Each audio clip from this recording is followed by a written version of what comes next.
Welcome to the FTN Show. Hey everybody, welcome to Forward to the Narrative. My name is Paul, your host. I'm joined tonight by Adam Camilleri. Insert witty opener here. Dude, always amazing. We have a jam-packed episode today. On this episode, we're going to talk to Paul McKelvey and Joshua Diffie from their respective things. I mentioned this on their segment, but two great tastes that taste great together.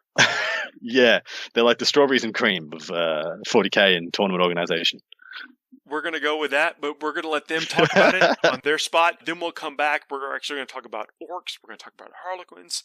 We're going to do... I have a kind of an expose on 40k Today that I do with John Damaris. You know, How good's John? Yeah, we had their segment.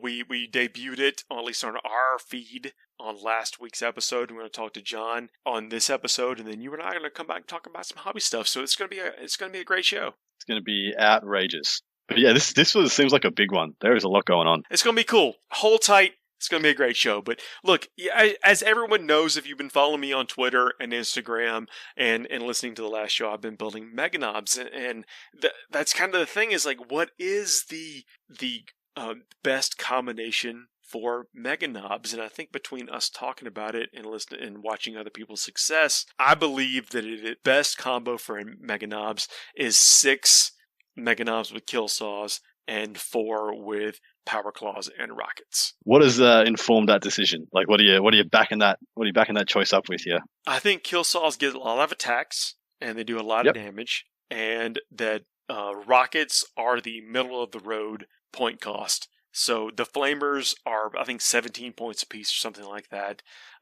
The rockets are 12 points apiece, and the shooters are something like 7 points apiece. So rockets are firmly right there in the middle, and they have a high upswing. The upside to their damage is pretty astounding. So just backtracking for a second. The rock swords, what's the profile there? It's strength times 2 -4 flat 2 damage. Is that correct?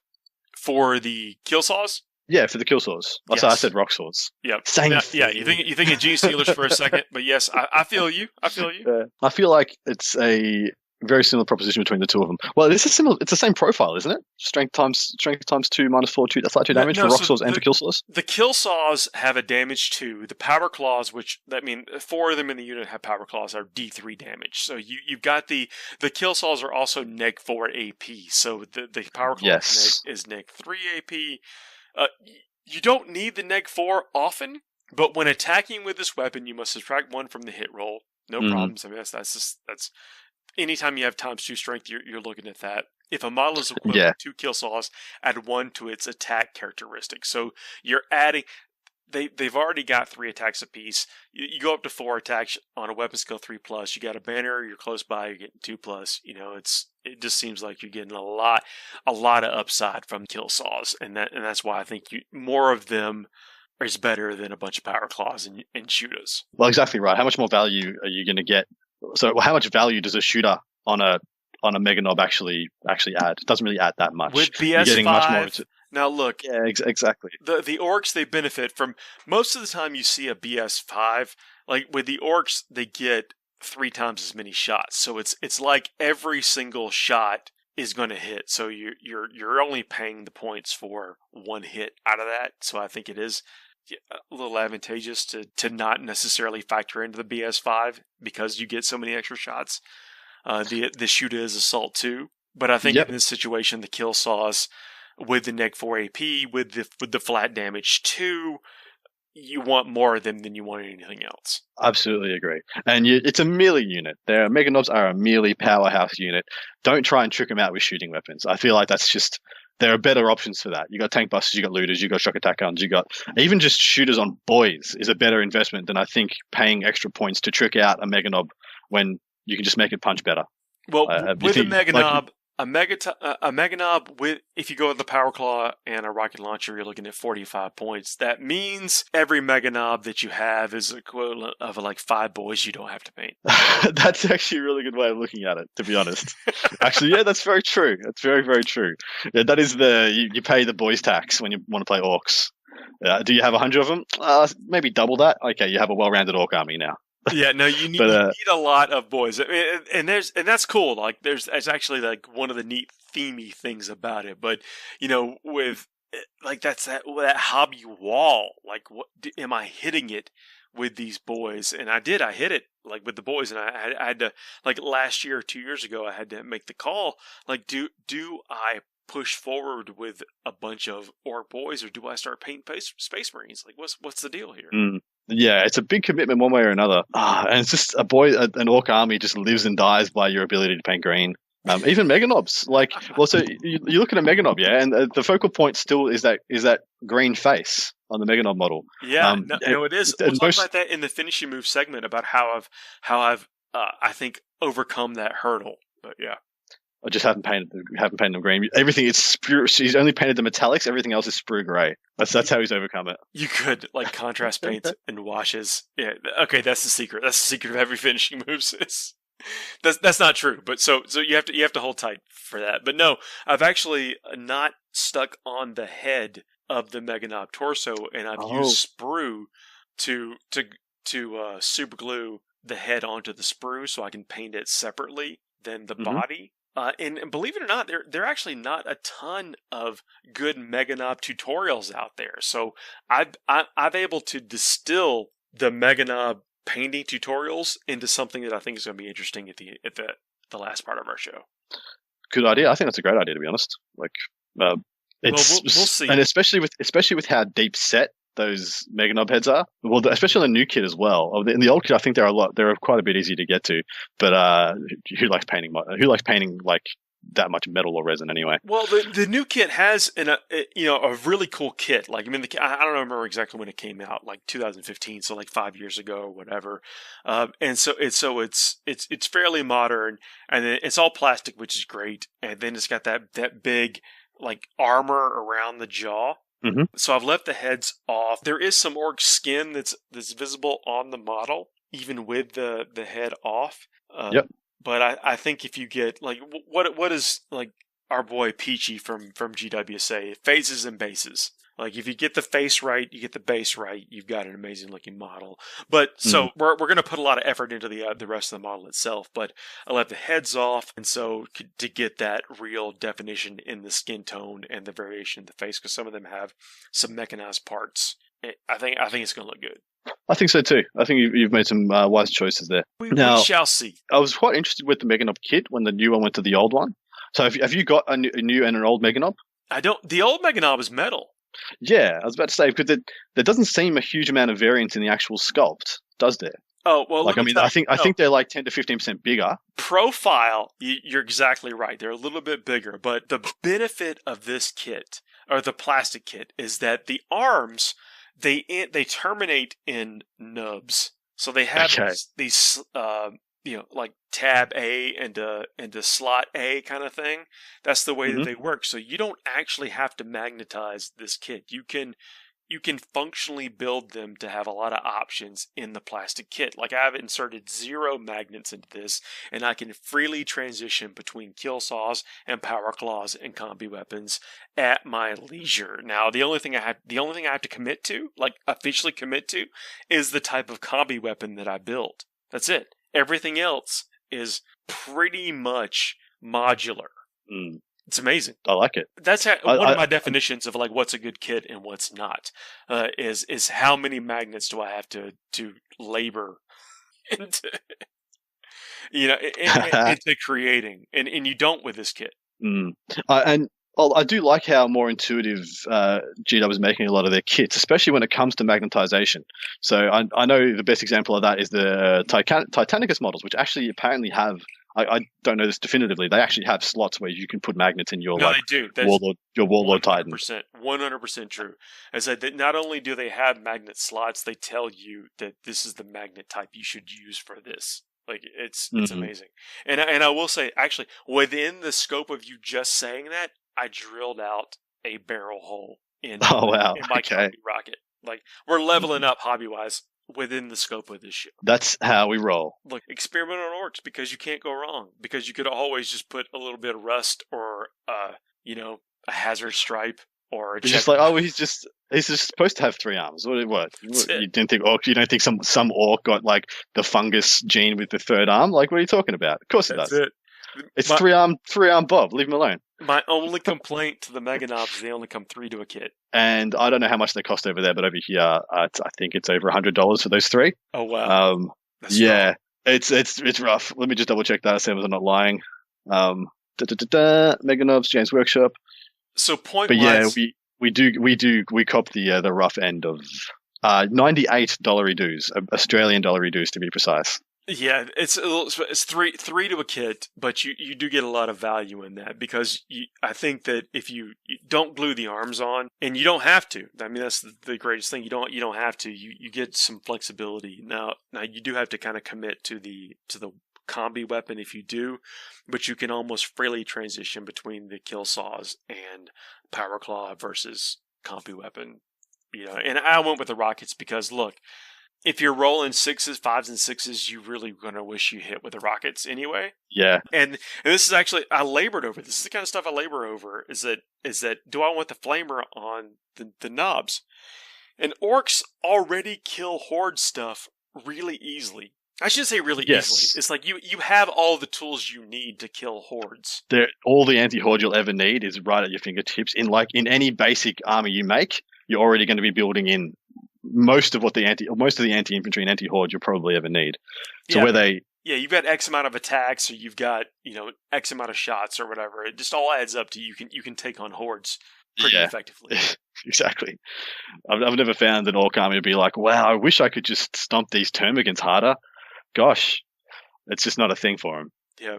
So I went with the rockets. I mean, basically, they are middle of the roads point wise.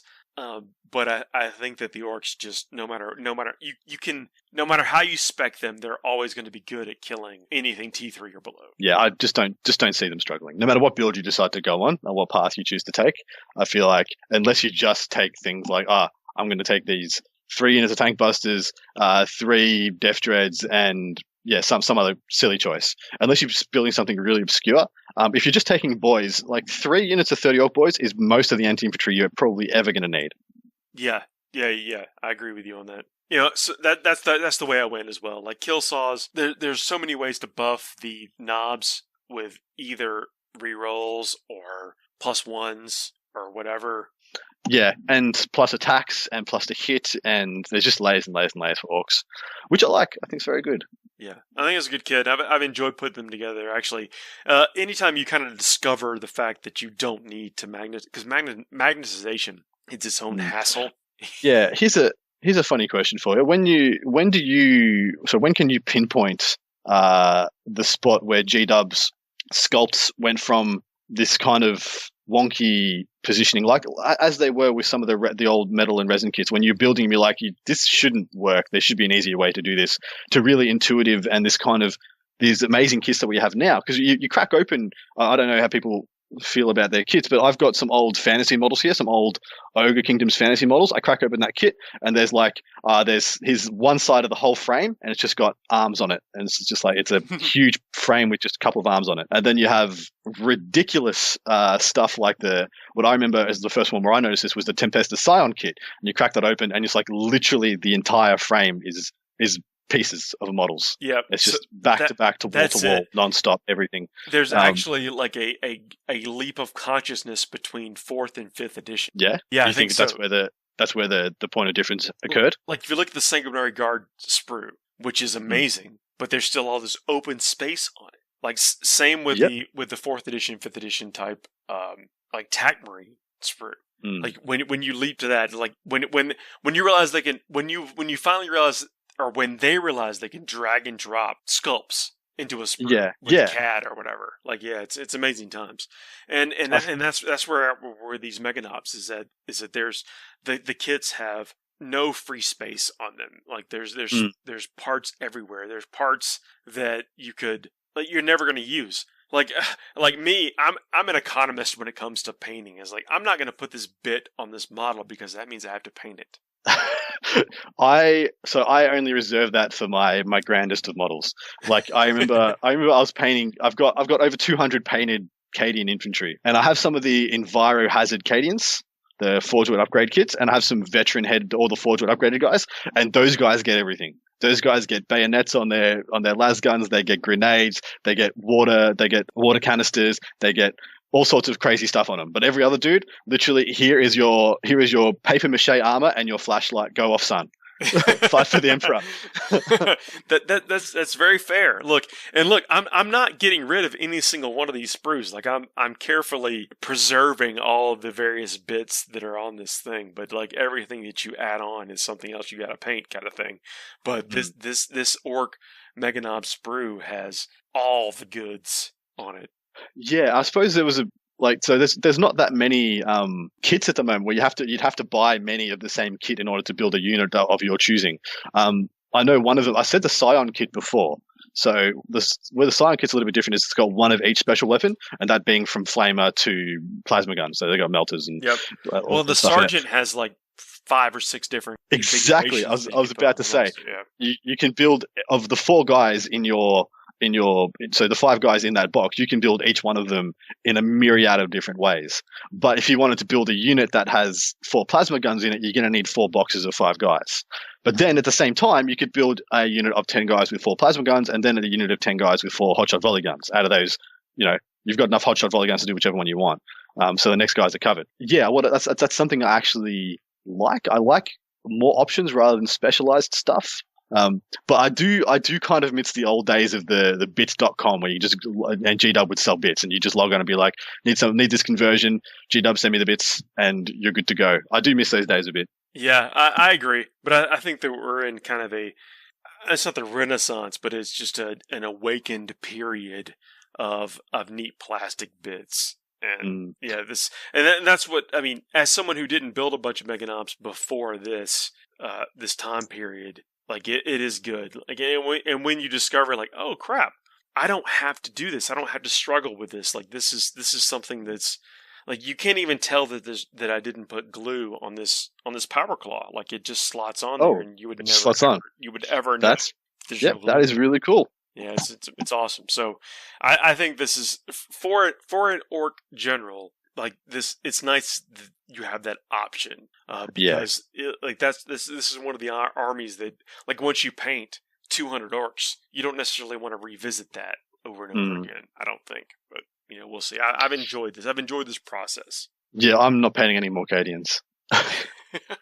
It's like you get a guy. When you get when you're younger and you get really smashed on tequila. Like, yes. I don't know why, but for me, it's tequila.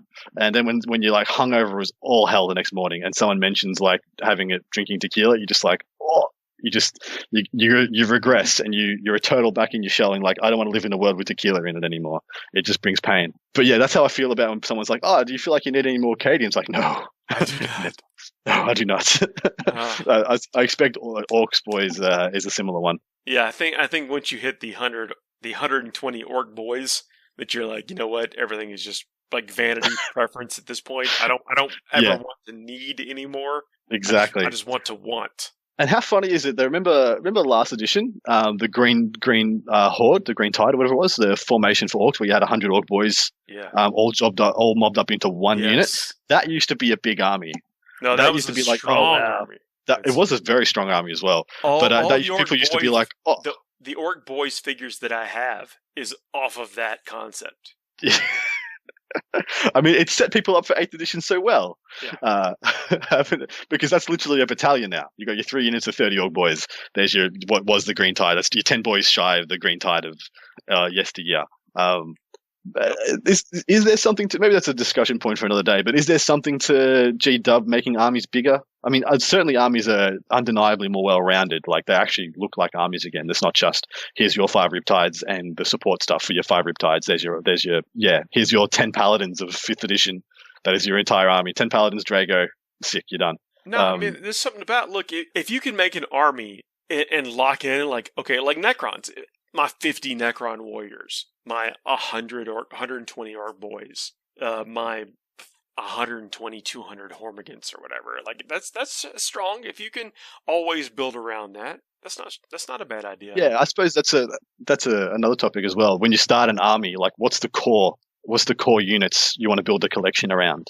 Like look at the things that are always going to be wanting to take a battalion of Orc Boys. E.g., you should have Orc Boys. Yeah, I think it's easier to do that with certain armies than others. But I don't know if we're going to solve that. Let's take a break. Let's come back with Diffie and McKelvey and myself, And then after that, you and I will jump back in. We'll talk about some cool stuff with Harlequins, and then we'll do another special segment. Sweet. See you in a minute. See you then. FTN is brought to you by Discount Games Inc. Please visit them at www.discountgamesinc.com. And don't forget to ask Jay about ways to save even more on your hobby projects. Hey everybody, welcome to a Community Spotlight segment on Forge the Narrative. My name is Paul, your host. I'm joined this time by Paul McKelvey. Howdy. And Josh Diffie. G'day. Two great tastes that taste great together. If people aren't aware of you, I've got the respective brains behind Best Coast Pairing and the Down Under Pairings. That's correct. Yeah, I don't know about respective minds, but we'll go with it. Yeah. Well, that's what I'm saying.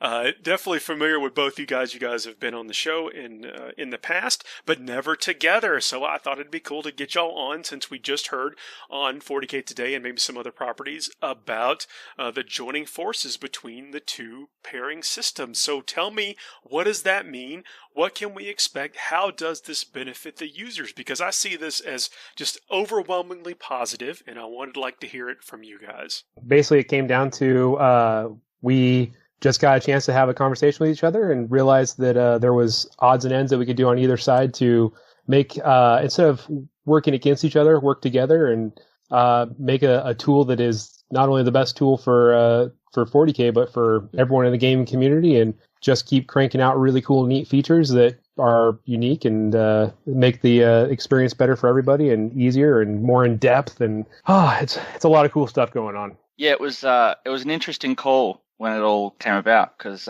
we being Adam, who's on this show quite often, so your listeners are well familiar with Mr. Camilleri. Adam and I reached out just to see if we could do some kind of sharing of data, because we were doing a whole bunch of stats, and it kind of just evolved into a different conversation, because we realized we are very like-minded teams. Yeah. Which is no real surprise. We were both building pairing software separately. Well, and no surprise. I mean, building pairing software separately for the same cause. I mean, we're both. The biggest thing that came across from the initial phone call was that everyone on the teams was very committed to the communities and making sure the communities grew and prospered because of whatever came of this.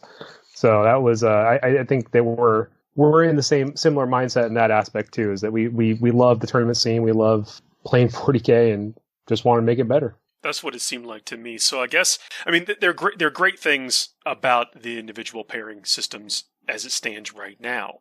And so are there short-term plans to incorporate some of the things that are different about each other into either both things or whatever? Like, how will we see the effects in the short term, and then past that, what are the long-term plans? Josh has been working really hard to build out a lot of the functionality that we already had, and also bring over a lot of the functionality that DUP has already had into BCP. I think that when we go live with this, which is going to be, I don't know, Josh, a couple days. I mean, you have a better idea on time frame. But when we go live, I think people are going to be shocked to see how much he's cranked out in, I think, a relatively short amount of time, and where it's going to lead into. I mean, you're going to be able to kind of see where this is headed, and it's going to be pretty cool. I mean, stats for just about everything, and web portal for all the things we do, and it's really exciting. As far as I wish I could just do a share screen right now. I know it's kind of silly for a podcast, but show what we've been working on. And I don't mean to steal Josh's thunder. I'll let him take away and kind of tell you a little more about what in particular he's been working on. Well, maybe we can put a couple of screen grabs in the show notes if you have them. If it's ready for prime time. I think it is. Happy to. Yeah. We can shoot through some screenshots. So basically, the short-term plans were kind of evolving rapidly with the whole COVID-19 because we changed gears quite a bit when events started to drop off a little bit, and trying to pump out features that were more user-focused and player-focused, if that makes sense. Mm-hmm. So people who want to digest information about their local meta, their game systems, and those sorts of things, versus features that players themselves would gain a benefit from. That's not to say that we're not looking at more features for players. It was just the order change because of the changing the nature of the situation. Yeah. So I was on your lovely show a few months back where we were talking about stats on Down Under pairings. So Down Under pairings has been quite popular in the Australia and New Zealand space for quite some time, but it's never had the same sort of following that Best Coast Pairings has had in the US and elsewhere. But the amount of games played in the US is just ridiculous. And so bringing over some of the stats ideas, but just on such a larger scale, has had me really excited. I am a nerd in a data warehouse. And yeah, so we've got, I think at last count for the calendar year, so Jan 1st, 2019 to December 31st, 2020, I think we're clocking 85,000 odd games of Warhammer 40k, so that doesn't include the latest LVO. It's just doing it on a calendar year right now, but it will expand it out shortly. So that is a family-friendly expletive amount of games. That you've now sourced from what was already been played into grinding up some stats. Yeah. So do you want some little snapshots? I'm trying to remember what I did as snapshots on 40k today and give you something different. So I mean, I won't bore you with the obvious one, or maybe I will. We all know Adeptus Astartes was the biggest faction. Like, I mean, that's no shock horror to anyone there. But it is covering 12.26% of the meta. So that's, if you think about how many factions there are out there, over 1 in 10 players are playing Marines. The shock one that I always find is the 5th highest, which is Orcs. I knew Orcs were popular for a very brief period of time, but I didn't know they were going to be as popular for the whole season. So that's quite an interesting little tidbit there. I guess people already had their 90 to 120 boys painted, and they were just ready to go. Sure, they were going to use them. They were dedicated. Well, the cool thing is that you're saying that, and then Josh has actually taken it, and when you click on the individual faction, it breaks it down into, you can see how they've changed by date. So like when the codex dropped and when other codexes dropped, what their win percentage was as the dates flew by. Is this going to be in the app? Sorry, Jim. Will this be available like to click in through the app, or is this just web-based at the moment? At the moment, we're going to have it. I mean, it's just like everything else we've had to do. We have to build it in stages as we can bring things out. So the stats feature will be on the web at first, and then very shortly we'll have it into the apps also. That's amazing. But anyone who has a weblog or has a login for the app will be able to get access to the web login when it's available. And interestingly enough, to push this out as quickly as we could, because I think Paul's probably had to rein back some of my excitement. To push this out as quickly as we could, we've actually made a relatively interesting decision. You can't create a user today in the new web login. You have to be a user through one of the apps. There's some technical reason behind that, and that'll go away very shortly. But it's just we wanted to get it out now because there's a lot of people at home right now not getting to play 40k and thinking about the good old days when Orcs took up the 5th highest mantle of the meta. The good old days, like it was just 2 months ago. Yeah. Orcs are coming back, man. In my hand right now, I have a Mega Knob that I've been building. Gonna get up to the 4th highest. That is the best expression or best statement to make to someone who doesn't know anything about 40k. Just think that back through your head, what you just said. It's hilarious. You have what in your head? You heard me right. I didn't stutter. It's awesome. You mentioned some people will be able to get their login through the apps. Some of the stats will be up on the webpage. It will be incorporated itself into the apps. And do you in the stats we're talking about, if people have not gone and checked it out over the course of us talking about things like in 40K's Stat Center guys, what they do and what's been in down in their pairings before. I mean, people I think have, at least over here in the U.S., have embraced Best Coast pairings. I mean, it's Paul, if you don't mind me saying, I think it was a great invention to allow people to be almost unencumbered by some of the tedium of running a tournament, which in itself has also kind of helped promote more tournaments being run. I mean, that was our goal from the get-go, was to make sure that, I mean, I just to recap on it, is that the whole reason why BCP was started was because I'd never run a tournament before, and kind of mentioned to Garrett in passing, hey, I don't know how to run a tournament. He's like, I'll build an app for that. And here we are 5 years later. But it's it has taken people who had no idea what they were doing. I mean, because before, it was trying to source a program and either use a spreadsheet or make something up on your own. I mean, it's brought it has made a lot of people that otherwise wouldn't have run events, given them the ability to run events and larger events on top of that. Yeah, we have to deal with paper, keeping track of papers, keeping track of an Excel spreadsheet, something that does table pairings. I mean, like these are all. I mean, they may be small barriers, but there are barriers, and when you remove many of those, and especially in a big chunk like BCP and the other apps had done it, I think it does. It just kind of empowers the community. It's. The most telling thing is it's just watching the amount of users grow. That's the thing that's always stood out to me is and give me the warm and fuzzies at the end of the day is just seeing how many people download it, how many events are created. I mean, before the COVID hit, I mean, we'd broken 300 events a weekend. So I mean, that's huge. I remember Casey posting when we were doing our first event at Broadside Bash way back, 4 years ago. He's all, let's get ready for it, here it comes. But it was just, the weekend after that, we had 4 events, after one event, and then just it's snowballed from there. I mean, I had 300 events. Josh and I were just talking about yesterday is that web traffic, we're still seeing really good web traffic, but we're getting to the point of, numbers of, I don't want to say the exact numbers, but there's a lot more people that watch the community than I think we understand. Even though we might see, it might see 15,000 people participate in the ITC, but it's at least 3 times that pay attention to it. So that's how we get to 300 events. And that's if COVID hadn't happened, I have no doubt that number would have only continued to grow as things as things kept growing. I mean, it's been basically 15% month over month is how much more it's grown.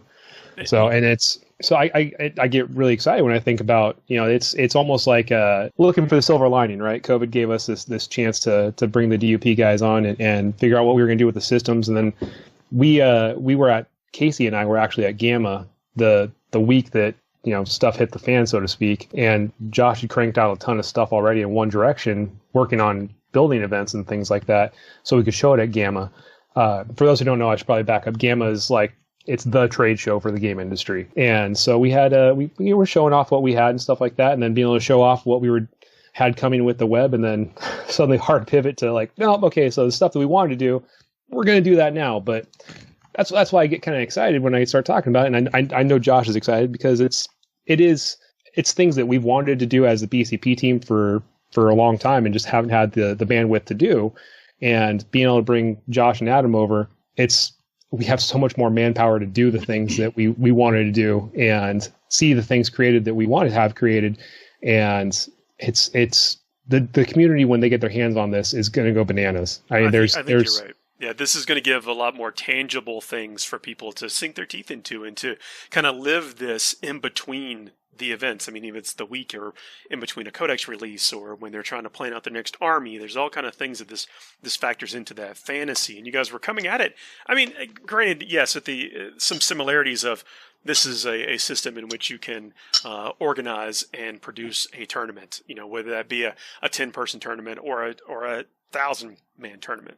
There was a way to do that, but now you have some of that meat, some of that personality from how you were going about attacking it, coming together into something that I think people are going to really like, and that's why I was so excited about getting you guys on to talk about it. Well, and I'm really excited to see the first person to get shut down when a new codex comes out or someone says something's OP and be like, let's actually look at the numbers on that.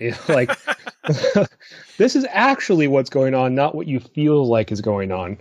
So it's going to be cool to see how conversations evolve based on the game, based on what data can actually be displayed now, not just the feel badsies. Yeah, the real information. I mean, I mean, you're at the point. I don't know if it's like critical mass of things becoming past anecdotal, but I think this is going to be interesting to see because they'll be tracking players, you'll be tracking armies, and I think there's a feeling that we all have, like, oh, such and such army is just overpowered, or that codex is like really pushed, or some really aggressive rules or whatever. But we're going to see this all kind of play out.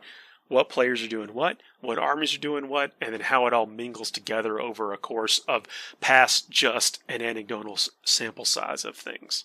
Well, and not to kind of rain on when people actually see it, but one of the things that I suspected was, and always have, is that the factions are far more balanced than people make it out to be. The swing isn't as wild. Most factions hang around that 50% mark. I mean, there's some spikes and things like that, but the win rate is roughly within a 50% win-loss ratio for most factions. Well, we'll see. Yeah, true. We'll see what happens with orcs. Because we are tracked. This is one of the things that I'm so excited about with coming over to the team. Paul touched on the fact that it's 300 odd events a weekend. So it's just an absolute bucket load of games. But the key thing is that there's no gaps. Or very few gaps. So when I'm looking at, and I'll pick on Space Marines because it's the obvious one. Does anyone remember when Iron Hands kind of dropped? When that list just became bonkers? When October, November, not last year. Yeah. Was it? Yeah. Was it? You reckon it was then? Okay. Because I'm looking at so for the whole of last year they averaged a 52% win rate, which doesn't even put them in the top 5. But it was in early September that they went above their average and just kept going up. So the first 3 quarters of the year, they were sitting, they had peaks and troughs, but they were sitting somewhere between 40 and 48%. So they lost more than they won. And then around September, they just exploded, which what I'm really keen to look at is putting in things like, all right, well, what date does a certain thing happen, like an FAQ or a codex drop or whatever, and then look how many weeks it takes for that to really have an impact. And then, extrapolate that out and look at your players like your TJs and your Nanavardis and your Sieglers and going, all right, well, how quick are they to react, to the change in meta? See, this is some deep level stuff here because you start to play so I know that the curve says that nobody's gonna really crack the list or assemble the list. Like there was a bit of a lag in Gene Stealer cults when it came out because of the sheer volume of models that had to be there. And if you could be ahead of that by 2 weeks, you might take home some trophies. Exactly. So I mean, it's really interesting to compare factions, but I find looking at some of those top players to see some of the trends. I find that exciting also because you've got some players like, Siegler who play pretty much just one faction the whole year. And then you've got others like Nanavardi that chop and change quite regularly. Really interesting to see the different, how someone can take a faction, adapt it as the meta changes versus being the changing of the meta. Right. Chasing that meta dragon. Don't hate. I don't hate. No, I'm just kidding with you. 0 hate there. In 5th edition, I think I popped out so many armies. So this show is probably going up on the 16th. When will people be able to start viewing and experiencing some of these, this amalgamation of great ideas? Whew, that is a good question. As soon as possible. We actually don't have a street date. Well, Josh, unless that has changed, I haven't. No, I think what we to obviously everyone here listening is probably 40k focused, which is good because that was our test case. Because it's where I'm most driven. But we're looking at rolling this out to multiple game systems, not just 40k. So we'll probably rebuild the stats for all the game systems that we're looking at rolling this out for, and then release it. But I think we're pretty happy with where it's currently sitting. So if it's not before the 16th, it'll be hopefully less than days. We're talking in less than a week. I think this should be up. That's great. And I will, if you guys have them to send, I'll put the screenshots in the post, the show notes. And where can people find y'all right now? What's the best place to go and track this? And be up to date when these things do become available?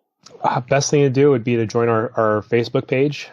Josh has mentioned a couple times we need to make a Facebook group. So we want to have a Facebook group for getting feedback from our users and maybe doing a little more with that feedback too.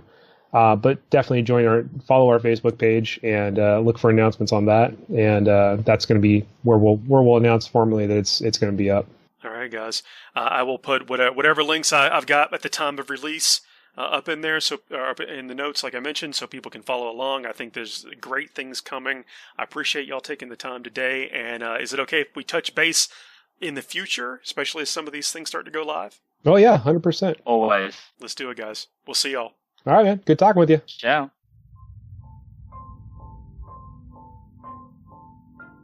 FTN is also on Facebook.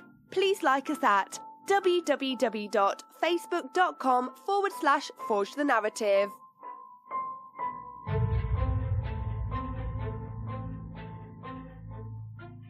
Hey everybody, we are back. I hope you enjoyed that segment between Best Coast pairings and Down Under pairings. Like, Adam, you got to have some thoughts on that. I am, all my thoughts are, this is incredible, and this is something I've wanted for a very long time, and hopefully this is going to be giving the community exactly what it needs for right now and what it needs to grow into all the incredible and amazing things it can be in the future.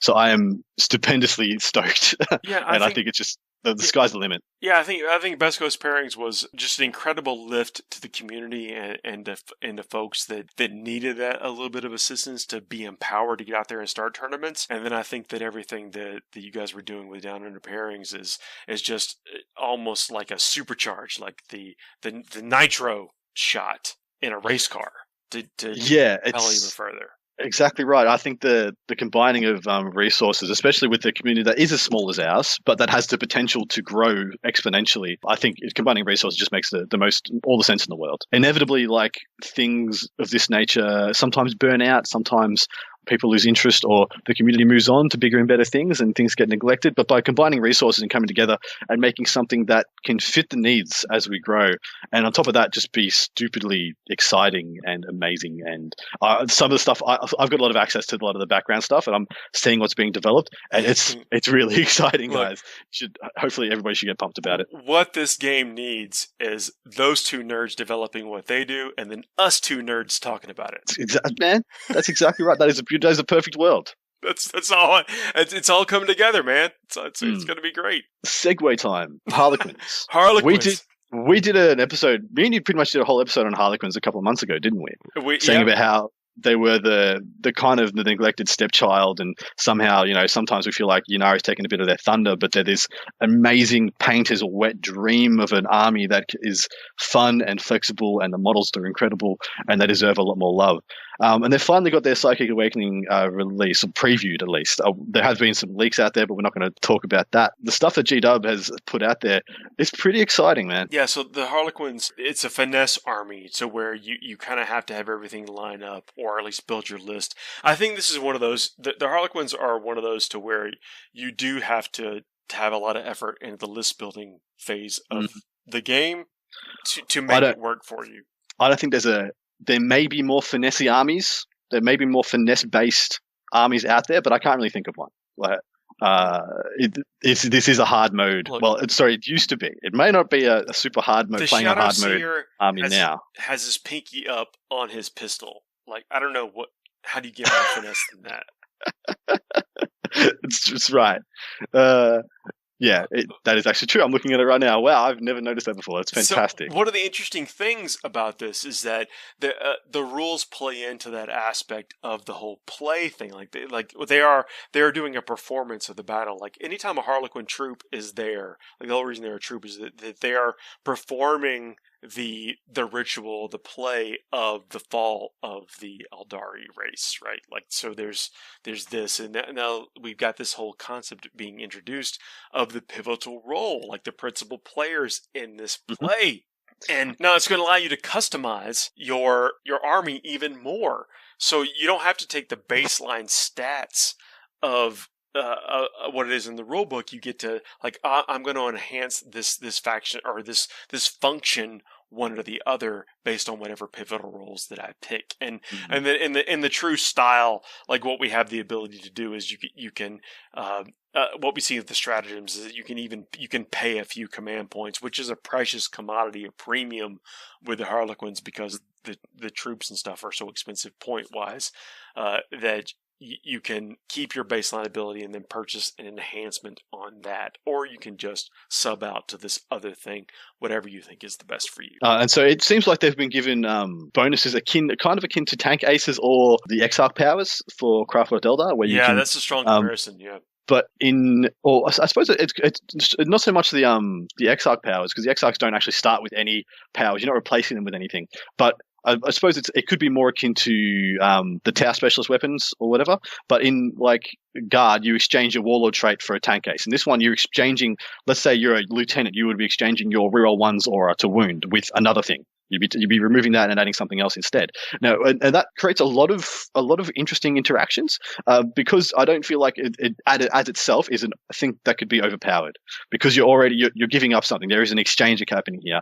So what I think it really represents more is just a bit of tactical nuance, saying, hey, in the meta at the moment, I'm going to be facing against these guys, or I can't seem to beat this enemy. These guys have the nuts on me, but if I exchange this power for this one, it tilts it back in my favor. Maybe not significantly, but maybe I've got a sniff now. And I always like stuff like that. When you were absolutely bested, like they have outlisted you in some capacity, you have the ability to possibly tilt it in your favor. Yeah, and I suppose this is where stuff like this differs from, let's say, what Space Marines got, where they didn't have to trade off anything. They didn't have to give up anything. They just got like 4 more layers of rules added.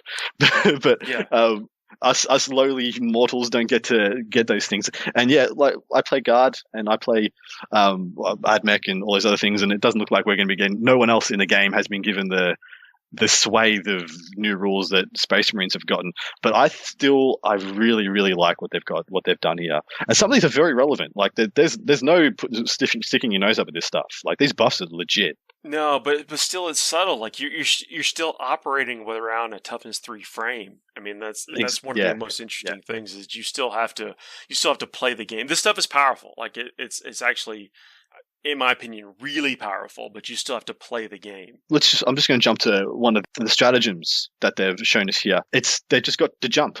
Like virtuosos of the webway. 1 CP, use this stratagem at the end of your movement phase. Select 1 Harlequin's infantry unit from your army that is not within 1, so not in combat or base with combat with any other models. Remove that from the battlefield and then just set it up 9 inches away. 1 CP to essentially do to jump to like.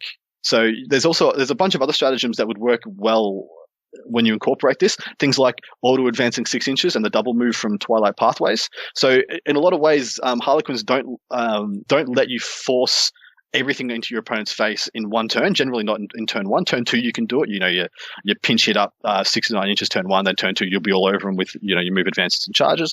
But turn 1 you can now do that. You can slingshot one. Let's say 1 unit of bikes goes just move its advances. You can double move a troop unit, and then you can move an auto advance 6 another unit, and then you can deep strike in another unit, essentially 9 inches away on turn 1. It's like a 1 CP drop pod. I like it a lot. I think, and adding this adds another level of dynamics to what should be, I think, the most dynamic army in the game. Yeah, I think they're introducing a few concepts, even like hit and run. We have the hit and run concept brought back. Yes. The flip belts. Yeah. I mean, we used to call that. It was basically hit and run. Used to be like the cheat and run. I mean, it was basically. It felt like it was by the rules, but it felt like whenever your opponent did it, you felt like something's wrong here. Like this should not be happening. And we have for instance.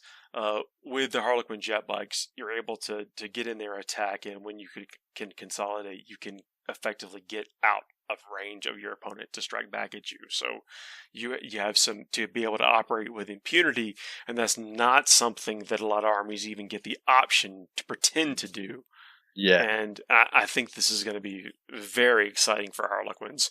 You still have to operate, like you're still toughness 3. Like sometimes you're going to need the shelter of being in combat to not just be picked up by las guns and bolters and stuff. But I think you're going to be able to play the army and feel like it's playing like the stories say they should. Next one they've shown us is a Murderous Entrance, which I think is one of my favorites that they've shown. I will let I'm sure listeners to this are no surprise that there have been some leaks for this, but even of all the ones I've seen there, this one is stupendously good.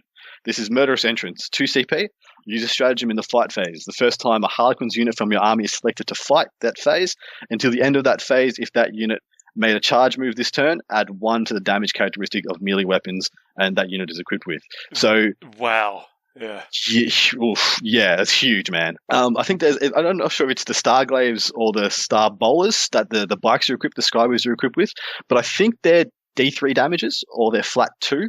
I think on the glaives, they're strength 4, -1 or -2, flat 2, I believe. Someone in the chat will probably correct me on that. But they're going to damage 3 is a huge deal. Huge deal. Or going to D3 +1 damage is a huge deal. Yeah, on top of that, there are so many times when you do get a model down to you've almost bracketed somebody, or they have a character model with 1 wound left.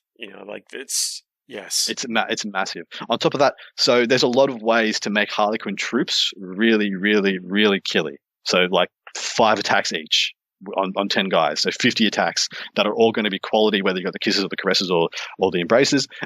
They're all good at something different. But plussing a damage onto all those profiles on top of them being a very flexible weapon set, I think that could be the piece de resistance. I am a big fan of Harlequin troops with how flexible you can make them. I've never been a big fan of them because of how many CP and resources you have to put into them to make them worth their points. I feel like you're already paying a premium in points for what you get. You shouldn't have to be constantly paying CP to not make them just evaporate to some like 10 first rank, second rank las guns. I do think that the best way to build these are going to be a similar situation to where you take some element of craft worlds in here with you. Seeing as they didn't get given any mono bonus, I feel like the only reason to not soup now is if your army got a mono bonus. And if you're not wearing power armor, sorry to guys, you don't have a mono bonus.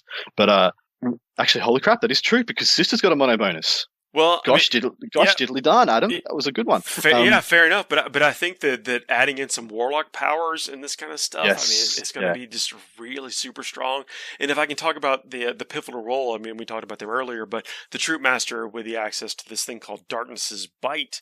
Each time this model fights, after it is fought, you can select one enemy unit this model made an attack against. That unit suffers 2 mortal wounds. And so if you find yourself in a situation where you're charging 2 units, or a character model and another unit, you can dedicate 1 attack to that. So for instance, you were talking about like something with a kiss with those multiple damage or whatever.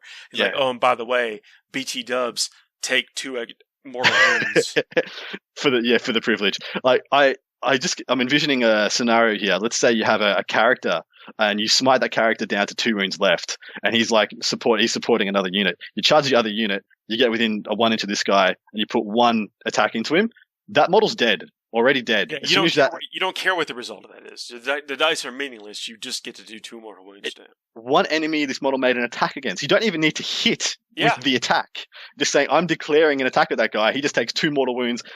Remove the model, please. He's gone. He's already kaput. Boom, shakalaka. Put him back in the box. That's a real big deal against things like transhuman, storm shields, or like even feel no pains. Like a lot of stacking feel no pains. Like, sorry, not stacking, but 5+ feel no pains and things of that ilk. Yeah. Being able to guarantee you're going to have to take his aura ability with that to do that kind of thing, but you don't have to. Like, you could spend the CP. You have to basically decide if you want to structure your army to whether or not you are replacing that or you are enhancing his normal ability with that. I'm a big fan of this one. You can replace it with, and so as with tank aces, these are flexible. You don't need it. You can just declare that you're doing this on your list, but then not pick what you're replacing it with until the start of the game. Is that that might not be correct? We'll have to see that. I don't know if it has to be declared at the beginning. Like I don't want to go. I don't want to go that far with my speculation about until we actually see the physical copy in our hands. But I would say that would be my assumption because that's the way they've gone with the other ones. But yeah, we can't say that for definitely. Let's not go down that rabbit hole. But Agent of Bedlam is another one they've shown us. And while enemy units are within 6 of this model, subtract 1 from the attacks characteristic. So you can essentially just nullify someone's shock assault. This is your army that you think has shock assault doesn't have shock assault within 6 inches of this team. Yeah, so if you get if you pop off, what is it? The what's the one that lets you teleport? Like you have a Shadow Seer, a Death Jester, and a Caster, Solitaire. Yeah. can't remember what it's called, like cast of players or something. Yeah, something like that. But you can reduce the attacks, make somebody -4, -5 to hit. Yeah. So basically, you're layers, never hitting the solitaire that then absolutely mugs your unit or character model. There are things you can do to have some explosive turns, and that's exactly what the Harlequins want. There's one here for the Death Jester they've showed us. So that's the Harvester of Torment. Each time this model shoots, if the target unit contains 6 or more models, each successful hit scores 3 hits instead of 1. This is not cumulative with any other things that cause additional hits. So there's Shrieker mode on the Shuriken, whatever it's called, that the Death Jester has. It's 3 shots, and I think it's a Shuriken cannon. I assume it's like strength 5. So that means you can. Strength 6, and of course 6s would be -3 or whatever. But automatically, like this guy hits on 2s as well. So essentially, automatically getting 9 shots with this guy instead of 3. Seems legit. That's pretty big. So the biggest detriments to the Death Jester is the 24-inch range, and then it's a maximum of 3 shots. And so they look cool. They're absolutely like one of my greatest memories of 40k involves a Death Jester. Regardless, you have not been able to replicate that.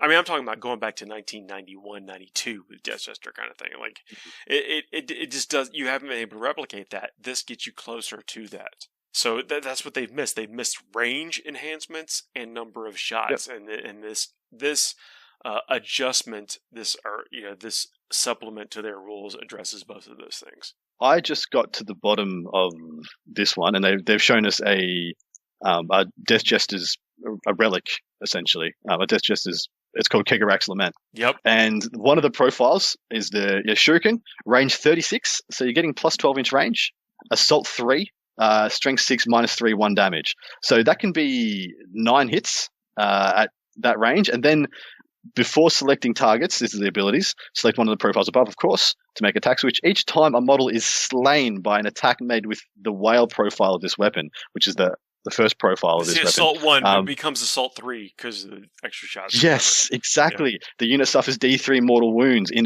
at the end. So you can kill 3 guys, do 3 D3 mortal wounds, and the shots are already strength 6 -3, flat 3 damage. So that's legit. On top of that, they are -2 from their leadership as well.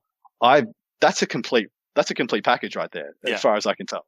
And on top of that, there's another relic for them already called Curtain Fall, which I believe is actually quite good also.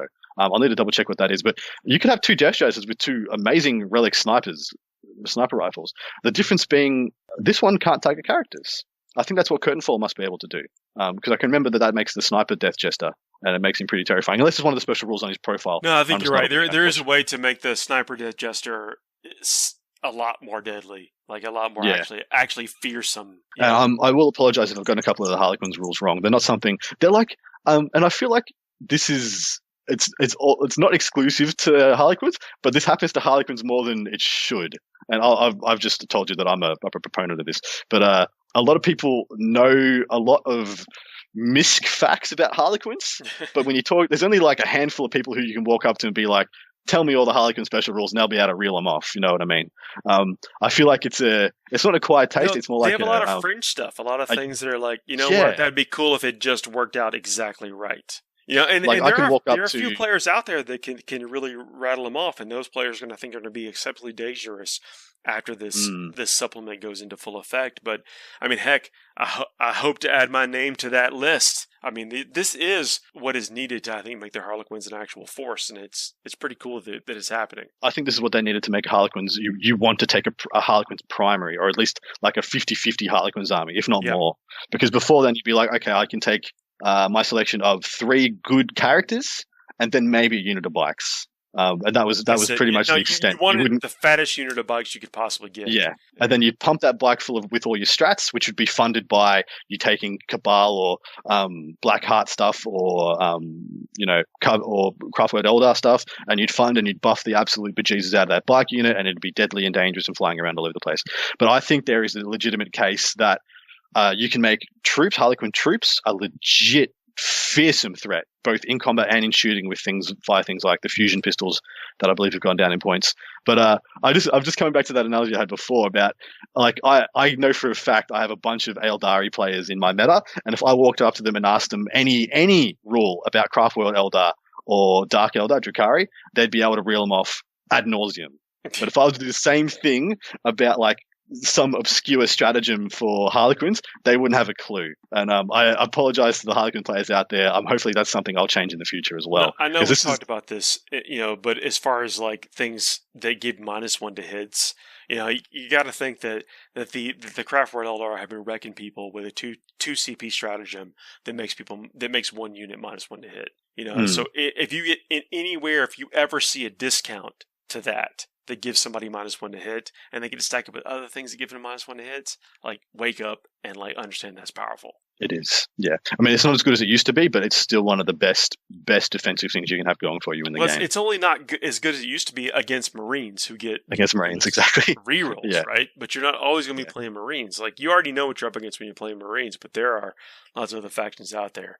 And yeah, that's all I want to point out. That, like, the Harlequins, this may be what they need to elevate them to be, where it's not just a companion force. I mean, I know I mentioned adding craft rolls into this, but I think the craft rolls will be the companion to the Harlequins. Like, I would love to see that. You might just want to add, a patrol detachment into this to get some warlock powers. What a world would that be, where Craftworld Eldar is playing second fiddle to Harlequins? That'd be fantastic. Yes, it's going to be interesting, man. Well, cool. Let's take another break. I'll come back in with John Damaris for 40k today, and then you and I will come back with a hobby segment. Beautiful. See you then. You're listening to Forge the Narrative. Hey everybody, welcome to a Community Spotlight segment on FTN. My name is Paul. I'm joined this afternoon by John Damaris. Hey everyone, how's everybody doing today? Hey John, man, thanks for joining me. People last week would have heard you on the first ever segment of 40k Today on Forge the Narrative. Oh, yeah, that's amazing. Thank you. First, let me say thank you for letting us just sort of piggyback onto your amazing podcast and just give people a little exposure to what we're doing over here at 40K Today. That's great. And, we're just along for the ride. So appreciate it. I think it's very fun because the sheer breadth of ideas and concepts that you explore over the week of your daily show, is really cool. And I think that y'all's and your team, the entire team over there, it's a really great culture fit to FTN. And so I figured, why not, kind of get that exposure to those things that we don't often get to talk about, because you're out there, you're actually looking high and low to take a phrase from you that we discussed in the pre-show for interesting things out there. Would you mind telling me a little bit about how you assemble the team, what your idea is, and how you find the things that you do? Okay, well, first off, I started with the mistaken notion that a 15-minute podcast would be a lot easier to do than a 2-hour podcast. Number one, that's wrong on every level that you can imagine. So I started thinking about it, and I was like, it'd be really cool to do like a short form podcast that was a quick overview of kind of like what was going on in the world of 40K, and it's so vast. So we could just like sort of help boost the signal to noise ratio to help these great content producers out there to get a little bit of exposure. And like you said, we search high and low, right? So we're looking when Games Workshop gives out big news, of course we're going to talk about that. That would be like searching high, right? But also we might run into like, a 40K superfan that has painted 250,000 points of models, which is actually coming up next week. So probably this past week actually for you guys. But he, Kyle painted 250,000 points of models in 2.5 years. And I'm like, how did you do that? So just kind of talking them through that process to just, get interesting stories around in 40K. We talk about hobby. We've got a model of the day where we just find amazing models to highlight and showcase. We talk about competitive play. We have guests on who talk everything, from in-depth tactics to whatever. And again, the whole point is, give you a little taste. If you like it, there's links in the show notes to explore further. And it's low commitment on your part to listen to us because it's just 15 minutes a day. Super easy. You've concentrated a lot of what these people are doing into a couple of minute segment, but then you also provide people like, if you want to know more, it's like from Starship Troopers. Would you like to know more, or do you want to know more? It gives you the option of finding it yourself for the things that really, if you want to go down the rabbit hole with some of these content producers. Yeah, and then just to talk about the team really quick, you had asked about that, and I forgot to get to it because I got excited. Full disclosure, but I have assembled the best team ever. So like I said, putting together a daily podcast that's 15 minutes is actually way harder than putting together a 2-hour podcast, because like a 2-hour podcast, you turn on the mics and you kind of just talk. And sure, you have a plan. And Hey, wait a second. What are you trying to say? You actually your podcast has a really good plan. My previous podcast, just turn on the mics or whatever. And I'm like, so now I'm planning all of these interviews. And so, we've got a content producer named Alex, who's just this whiz-bang 16-year-old kid who knows everything about 40K and is constantly looking at things. So he a lot of times is helping us find those diamonds in the rough. We recently had just Tanya join the show, and she does all of our social media and really helps us promote those content producers that come on our show, right? And help promote those stories. Seamus, our sound engineer, is the reason why we have good sound. Is he's a student for sound engineering, but he does a really good job making us sound good.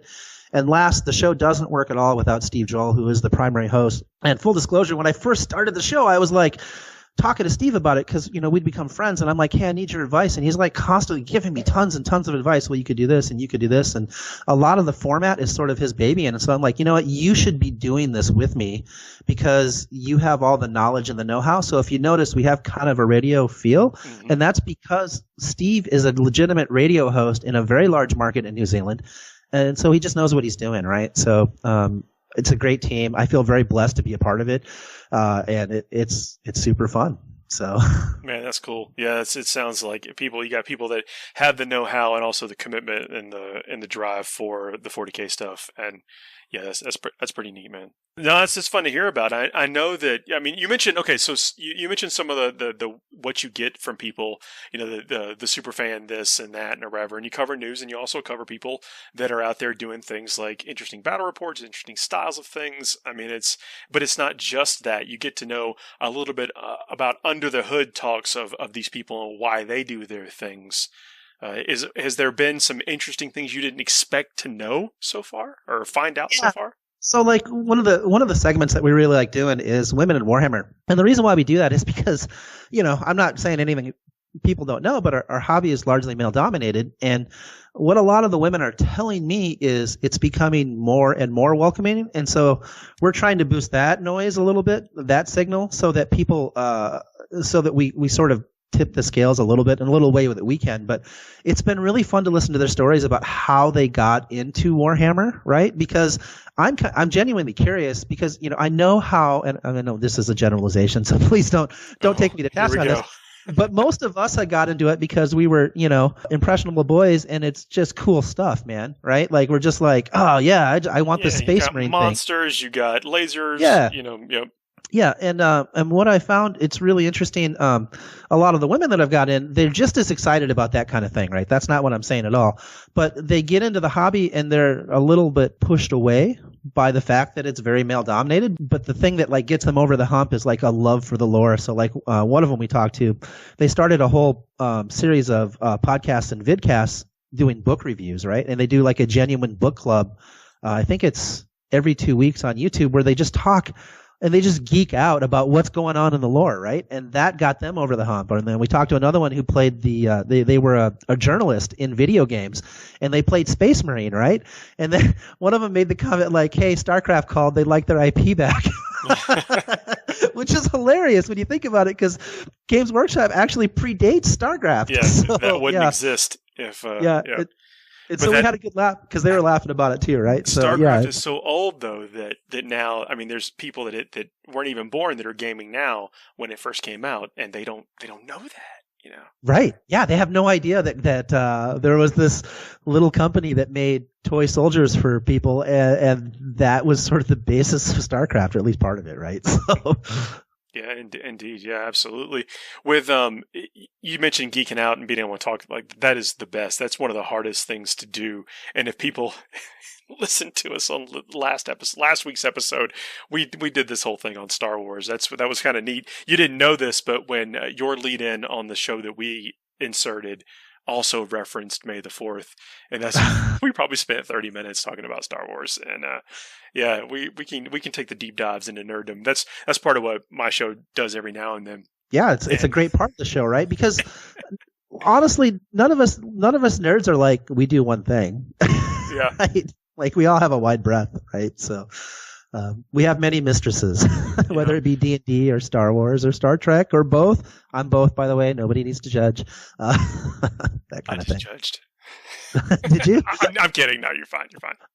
Actually, I just recently watched the Galaxy Quest documentary. I can't remember if it was on Netflix or on Prime. But man, I geeked out over that because I forgot how good that movie was. Galaxy Quest is so good. The best Star Trek movie, I think. It really is. I mean, that movie, you go into it and you think, like, one thing about it, but then you come away from it like, I just watched a real movie. Right? With like real feelings and talking about big ideas as you can with science fiction. Like it's everything Star Trek wants to be. And a lot of times Star Trek is, don't get me wrong. But yeah, it's just a fantastic movie. And it's so much fun. Like it's just really fun. Yeah, my wife loves that movie. We watch it probably, every opportunity. If she sees it on, if she's scrolling through the channels and it's on, she'll stop and watch it, which means, I watch it every now and then too. So, but not that I wouldn't. I'm just saying I've seen it a bunch. Yeah. Good man. Princess Bride is like that for me. So. Yeah, that's another go. We can just nerd out. That's this is going to be a short segment. We can turn this into something else. But that's going to be a great excuse to have you back on, man. And also, people, I think it's cool to know what you guys are about. To if they haven't already checked out the 40K Today show, that this stuff makes it in there. You're not going to get quite all the information on this, but you're going to get exposed to lots of things that you then, if it's something you want to know more about, you guys make it really accessible to people. You're pretty much kind of curators of nerd content, and it's not just from that week. It's things that people may be out there doing that people haven't discovered yet. Yeah, absolutely. And then honestly, we're very approachable. So if you guys are like, find something that you think is really cool, send it our way. We'd love to talk. We love to talk to people. Most of our show is interviews with the actual people doing the stuff, doing the thing, as you might say. So yeah, let us know. Like one of the really cool ones, I'll just mention really quick. There's a guy out there that is casting for audio plays in the 40K universe. Oh, so he actually the cold open stories. Yeah, that's it. It's good stuff. Yeah. Yeah, so things like that. So yeah, we found that. He just reached out and said, "Hey, I don't know if you're interested." They're like, "Heck yes, we're interested. This is really cool, right? Really unique." So things like that are great. Dude, man. Well, where can people find you? I mean, I know they'll be able to, we're going to have some of the stuff on here. We might even do some stuff where we publish out y'all's a combined series of segments on our YouTube channel, so people check back to there if you don't go there yet to hear the show. But where else can people find you? How can they communicate with you and maybe tell you what they're about? It's really easy. 40K Today. You can find us on Facebook. Just search 40K Today. If you want to talk to us, if you want to find us to subscribe to our podcast, it's just 40ktoday.com. There's a subscribe link, and whatever podcast aggregator you're using, we probably have a link there for you. Awesome. Easy peasy. Yeah, well, man, I'm a fan. I think you guys are doing great stuff. You got great folks. I've had the joy of interacting with several of y'all on different occasions, and really, really like it. Endorse it. Please check them out if you haven't already. Thanks, Paul, and thanks for having this chat. I really enjoyed it. Man, have a good night. You too. You're listening to Forge the Narrative.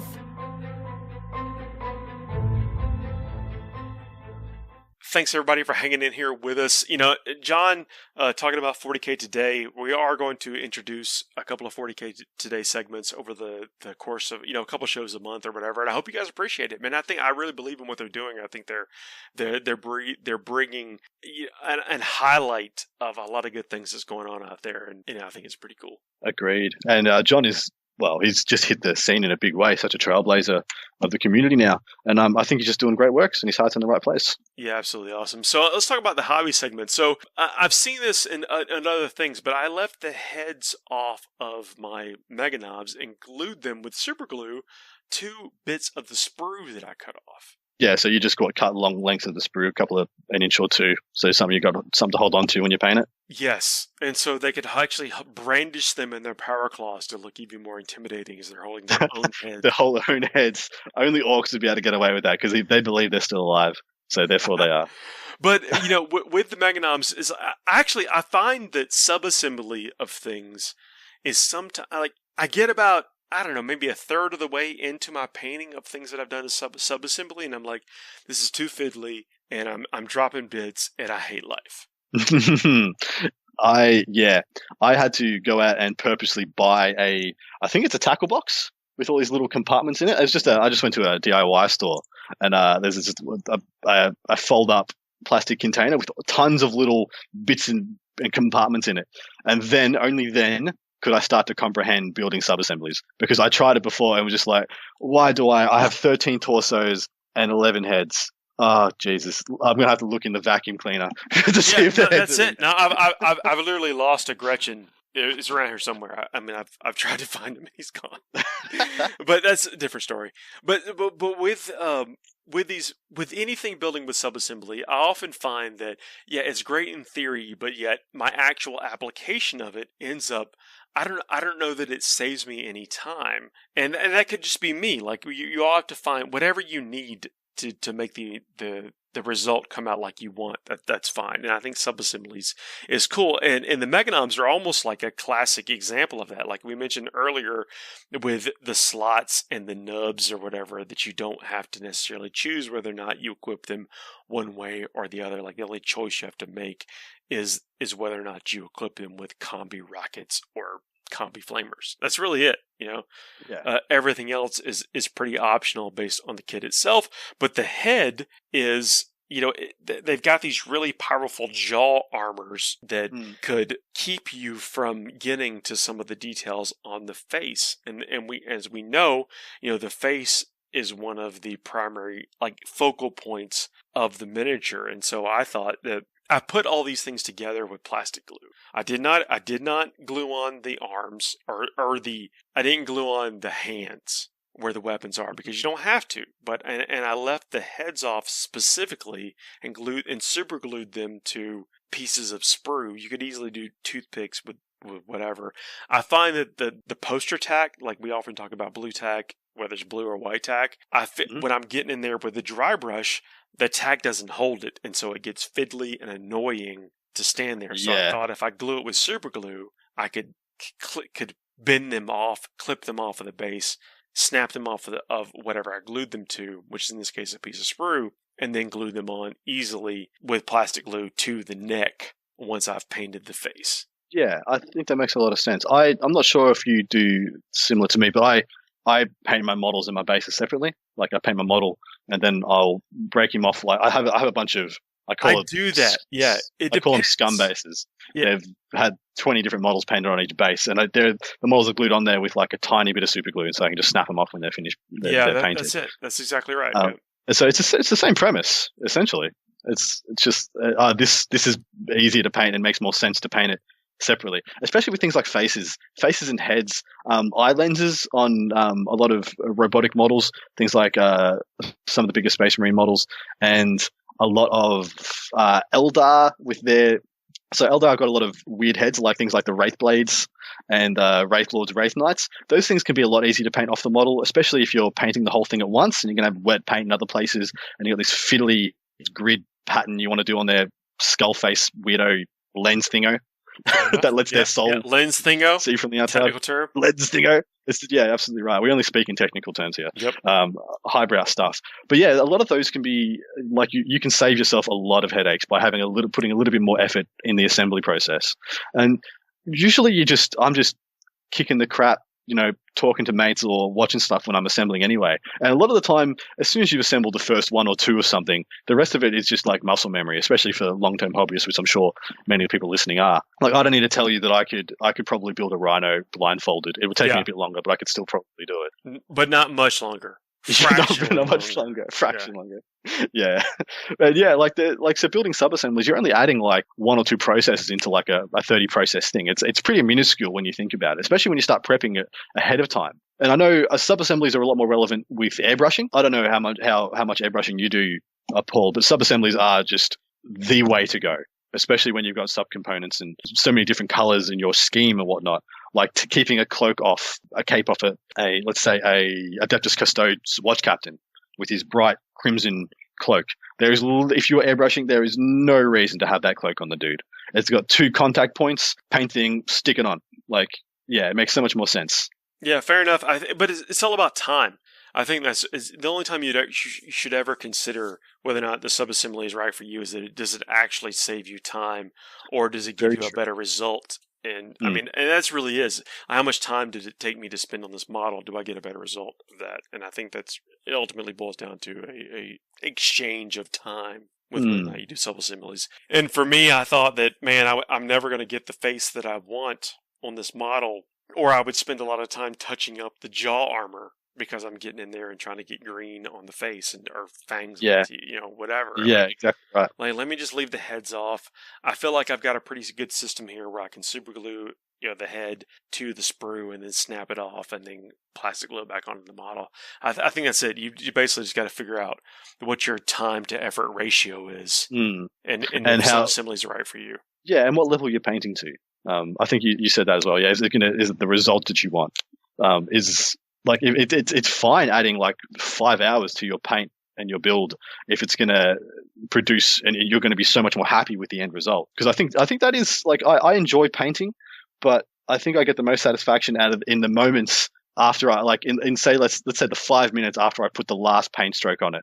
That is the most satisfying part of when I paint. And that's it. Yeah, you look at it like this is from me looking at this model, I'm pleased. Yes, yeah. Those 5 minutes of like that's a good job. Yeah. Look at that little bit that no one else is going to notice except me. That's fantastic. That's what people all the time like, oh man, I put this cloak on, or I didn't, like you mentioned, this cape or whatever. Like, if you can't see it, who cares if it's painted? Yeah, there's a lot of truth. I still gave a lot of people a heart attack out there. I still paint the bottom of all my tanks. I've got 13 Lehman Russes and the butts are all painted. But I mean, why? It's because I could not. I think I could not. I couldn't know it wasn't painted.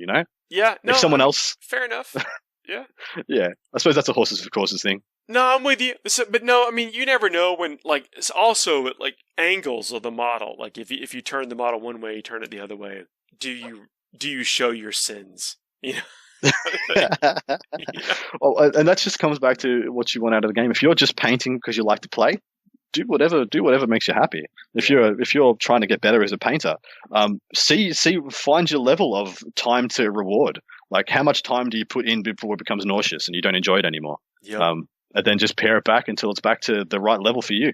And what your result to be. When I talk to my friends who are amazing painters, and I sometimes I show them figures of like, oh man, have you seen this? This is freaking amazing. And some of them, now look, you can tell some of them are just kind of being haters, but some of them I know that are capable of whatever that is, and they're like, it's just time. Like, that guy spent his whole year painting that model, right? Like in the scope of the time that someone has painted that one model, I've painted 100 armies, and I'm hyperbolizing, right? But I mean, like that's it. And so, but you got to make that call for yourself. It's like, do I do this one time, or do I do this 1,000 times and get my army? Yeah, this. It's not realistic. You see some of this Crystal Brush and Golden Demon entries, and you're like, wow, I wish I could paint like that. And I'm like, dude, I wish I could paint like that and also could have a life, because you can't really do both. Like, those amazing, incredible, jaw-dropping dioramas have literally hundreds and hundreds of hours. Look, I'm not judging. I think it's all real valid, right? But I mean, but those are how you have to kind of judge yourself. It's like, what do you want? I respect the passion, though. I respect the passion. I respect the dedication to the art, and I just love looking at that stuff. Sometimes you just got to get it out of your system, man. You've got to get it out. You've got this thing like inside you. Like, I have to paint a Blood Angel Stern Guard unit. Like, I just have to do it, and I've done it exactly. But I've been there. Like, I cannot exist. I cannot take one more step forward until I get this Blood Angel Stern Guard unit done. I have had that before. I had it with my first Baneblade. Oh, nice. I was just like, I had to have a Baneblade. I had to have one. It's just like my life was not complete until I had a fully painted built Baneblade. Yeah. But here's an analogy for you. So I'm not sure how good a cook you are, but I love to cook. I'm quite a decent cook as well. I love to eat too. But I love going to restaurants where I can order food and I have no idea how they made it. And that's how I like my hobby too.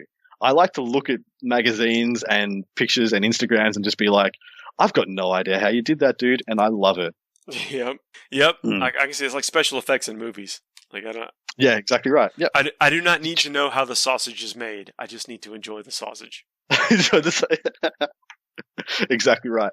I found out is a completely off topic. You know Jurassic Park, yeah? Oh yeah. I read an article and I didn't know this. I assumed the T-Rex in Jurassic Park was just legit insane 1994 or whatever special effects, and that they had some freak shows that were 10 years ahead of their time. They built a T-Rex. They built a full-sized mechanical T-Rex in that movie. And all this time I've been like, wow, those special effects really hold up, don't they? Wow, that was pretty good for it. Well, they were early 90s, and that's crazy. And no, they built a T-Rex. So there you go, still learning. That's awesome, man. To bring us slightly back on topic is that I know that one of the focal points is going to be the faces. And so how can I still like largely dry brush or contrast paint this model? I'm going to paint them yellow and red. Like I am a filthy meta chaser, and I'm going to split the needle on whether or not these are bad moons or evil sons. Yeah. Like that's what I'm doing. That's what I'm doing. It's a good scheme though. It looks good on them. Yes. I don't even like painting red. I know I play Blood Angels, and I'm not trying to. I get it, but I do. All right, somebody get that on record and send me that soundbite, because I'm just gonna next time I'm streaming with you and you say something I don't agree with, I'm gonna be like, Dark Angels player, I don't like painting red. I don't like painting red. I don't like painting red. But I love the red and yellow together. I think that's a cool combination. And I think I can kind of split that difference between red and yellow and get some really cool looking mega knobs. But I know that even if I screw that up, I'm going to have some amazing bases and faces. And so that's why I've got the heads off on their own, glued on their own bit of sprue. So I can, even if you do not like what I've done with the rest of the model, you will be impressed by this face because I can get all the details on it. Yes, agreed. Man, what a revolution it was when you realized you could put bone on orc skin, and it just elevates it. Well, that was a revelation to my brain. Yes, and it works. I'm telling you. It freaking works. So bog flesh, Colia green shade, a couple of dry brushes, and you've got some amazing flesh. That's it. And then top it off with the bone. A little bit. Is it Sharpty or Carrick Stone if you're going Citadel? I do the Sharpty bone, but yet it's Tyrant Skull if you're if you're going dry.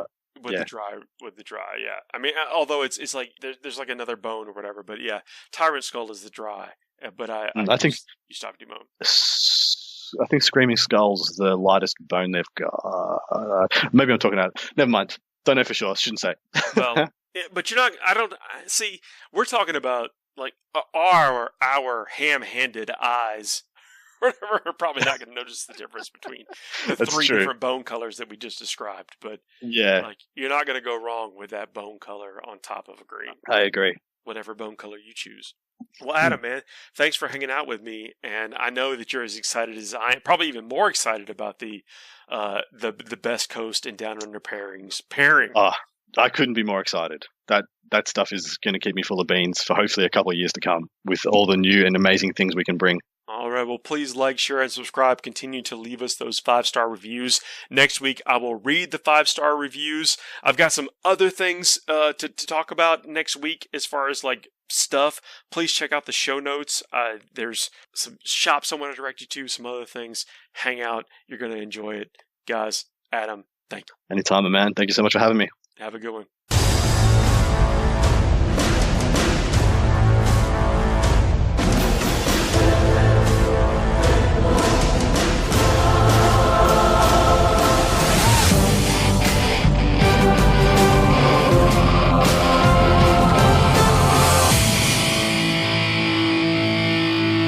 Handle the truth.